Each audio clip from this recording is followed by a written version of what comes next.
4 things you should know about podcast ads on today's episode. Today's episode is brought to you by ConvertKit, the ultimate list building, tagging, and segmentation tool. To find out how ConvertKit can change your business and double your profits, go to servenomaster.com/ConvertKit today. Are you tired of dealing with your boss? Do you feel underpaid and underappreciated?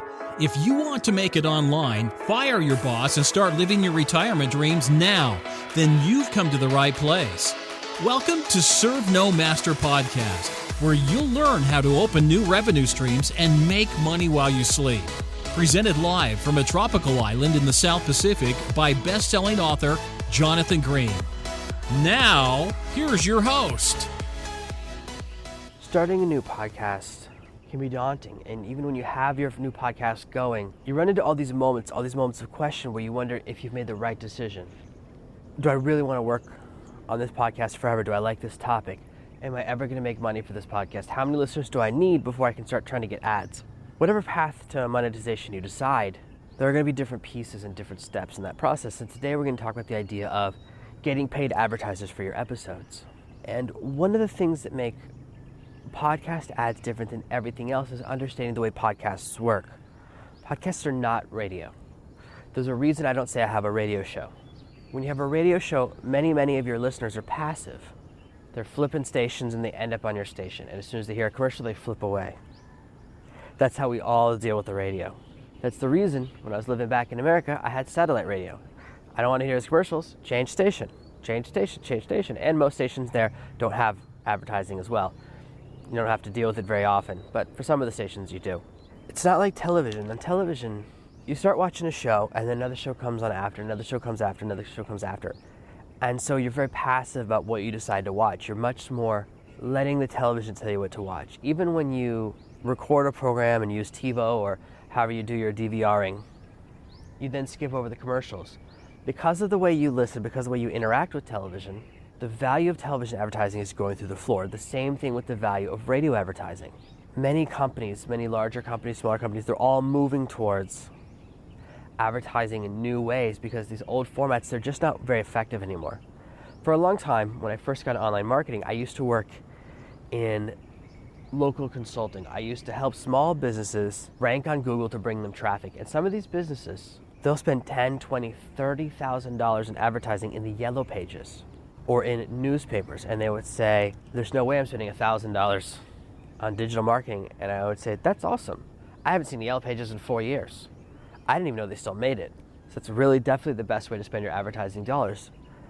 And I'm sure right now, 7 years later, there are still people that are total believers in the yellow pages. Now, the yellow pages when I was younger was it. I made most of my business decisions based on the yellow pages when I was in high school and when I was in college. Before the internet really exploded, that was how we did business. So if you're a little bit younger than me, maybe you're amazed that we used to all decide who to hire based on a book. But that's how we would look up different businesses. You need a lawyer, you go to the lawyer section. You need to fix your car, you go to the car section, mechanics.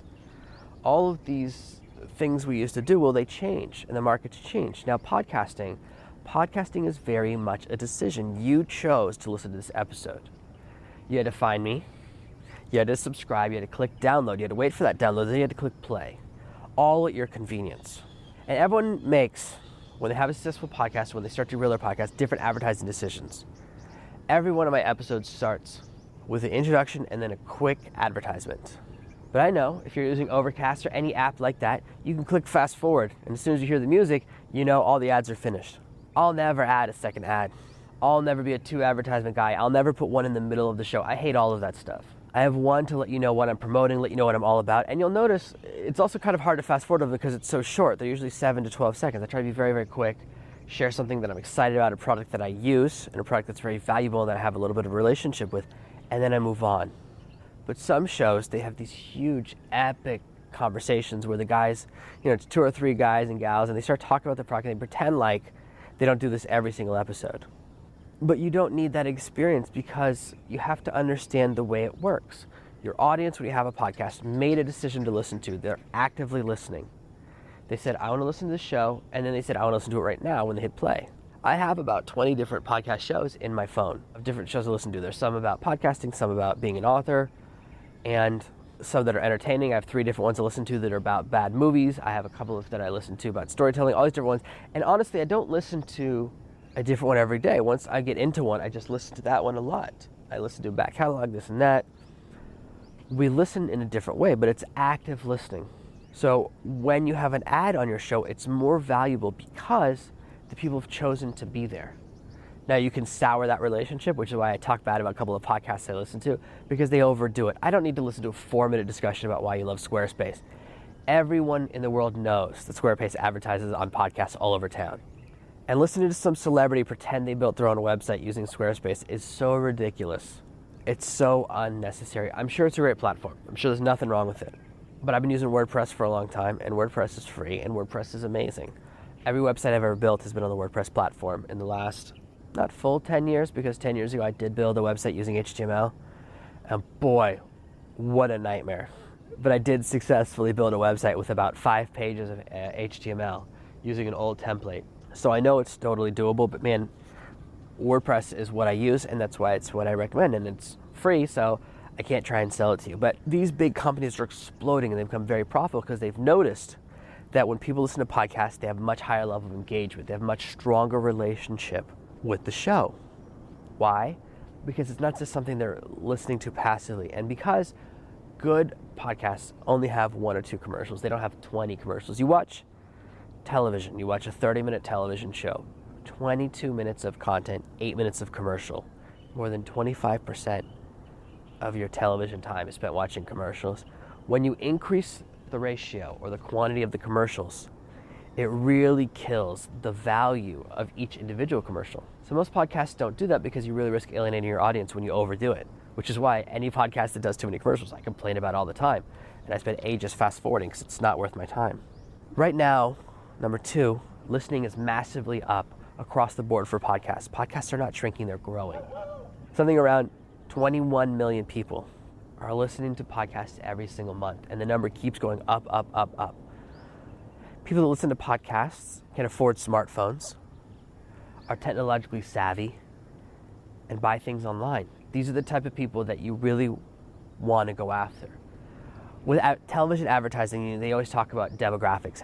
Oh, I've got 1 million people watching my show, but how old are they? It's very hard to make money if everyone listening to your show is 7 years old, because 7-year-olds don't have credit cards. They don't get to make buying decisions. So when you advertise to 7-year-olds, you have to really convince them to then go to complain to their parents that they want that toy. When you have a demographic that's sophisticated, knows how to buy stuff online, and is highly engaged, then you're going to have some very effective ads. Ads on podcasts work. That's the reason large companies are spending more and more and shifting more and more into podcast advertising. I can assure you that as my podcast grows and continues to grow the way it's growing, I'll get more and more offers from companies that want to advertise on my show that I don't use or that I don't recommend. Now, every time that happens, you kind of have a moment of decision. Like, do I want to take these advertising dollars? Is this something I'm okay with advertising? There's stuff that I don't use that I'm fine with advertising. One of the big things a lot of podcasts advertise is Casper mattresses. I don't really have a problem with which mattress is, right? I don't have a horse in that game. Where I live, we don't have the option of Casper mattresses because I don't live in America. But for me, it's not a big deal, right? They're not a terrible mattress, so if it's something I want to advertise, I would certainly feel comfortable doing it. Because it's not like you're selling out by saying, oh, this mattress wants to be my ad. Because we don't hide that it's an ad. I certainly wouldn't pretend it's not an ad and do any of that stuff. I hate when people try and hide the ad. But then there's stuff I wouldn't do. I wouldn't recommend stuff that I'm really against. It would be hard for me to do ads for Xbox because I play PlayStation 4. Now, I did, in the previous generation, I didn't have a PlayStation 3, I had an Xbox 360. So I'm not totally, locked into one side or the other. So there are things where I would have to make a decision, but for right now, I have serious control over my advertising. But these are decisions that we make as we grow, and I want to be honest with you. I don't want to hide my decision-making process of how I go through things and the value of advertising, understanding how I make these decisions. Remember that you don't need a big audience. Because audiences are so engaged, because anyone listening is someone who owns a smartphone and makes purchases online, they're very valuable. So you can have a small audience and actually still do okay with your ads. Number 3, podcast advertising is one of the strongest ways to start the awareness funnel. I can tell you right now, Casper mattresses and Squarespace, I've never heard of them anywhere other than podcast ads, and I'm so aware of them as brands. I've definitely been to the Casper mattresses website. Squarespace I haven't been to because I'm so locked into the platform that I use for building websites that it doesn't affect me, but we become very, very aware of the programs and the products that advertise the most via podcast. It's the same reason I'm very aware of FreshBooks.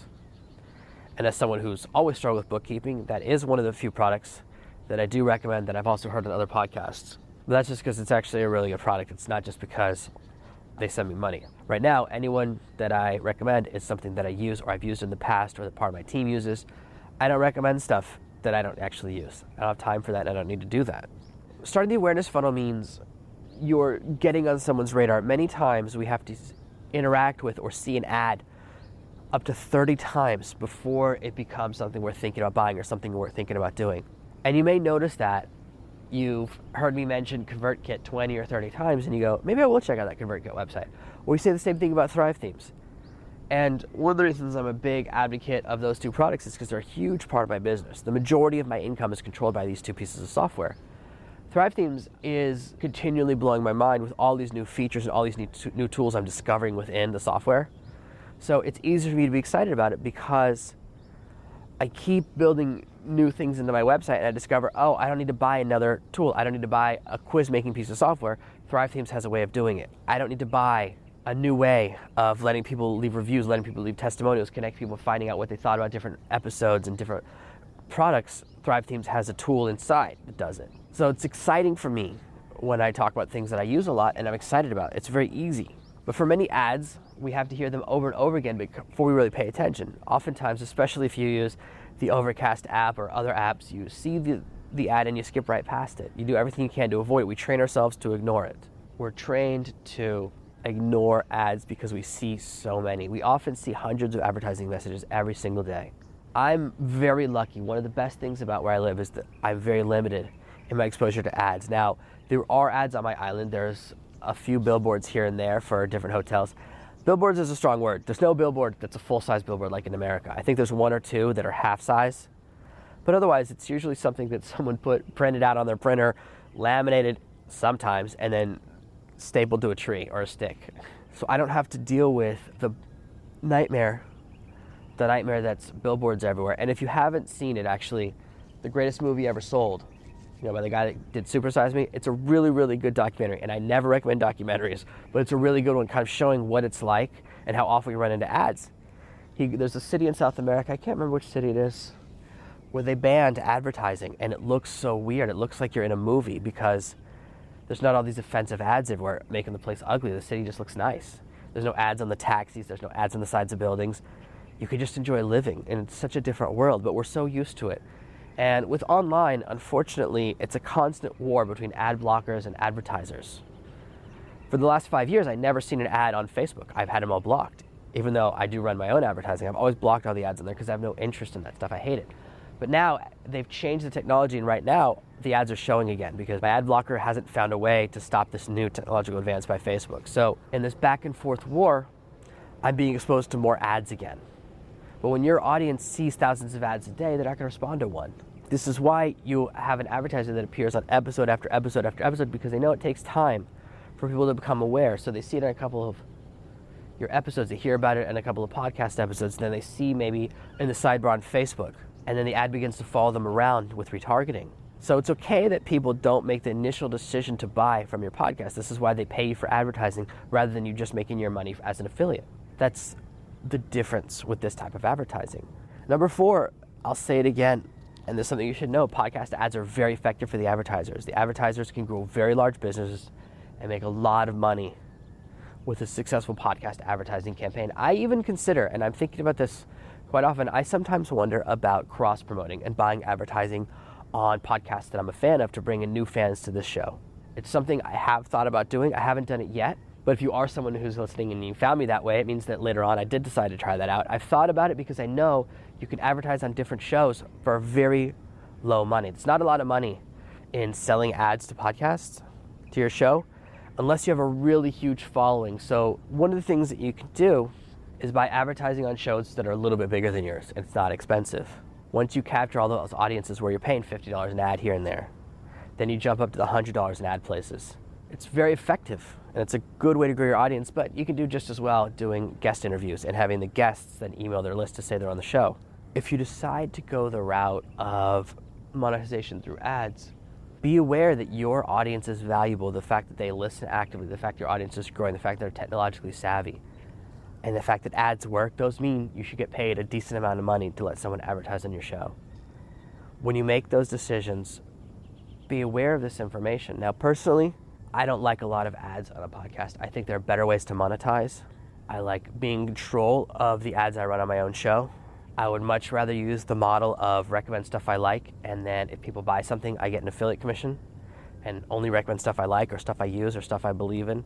That's a level of control that I really believe in, but you may go to the level where you'd rather advertise stuff because you want that quick cash. You'd rather get paid $50 or $100 an episode for each ad. I don't want to sing a song about special underwear or weird socks or any of the other things that I hear advertised on a lot of other podcasts. That just doesn't appeal to me. So I really recommend monetizing in other ways and thinking about an entire program, an entire business level. That's the reason my Blueprints program is all about giving you different business components, because each component in isolation, it's hard to be successful.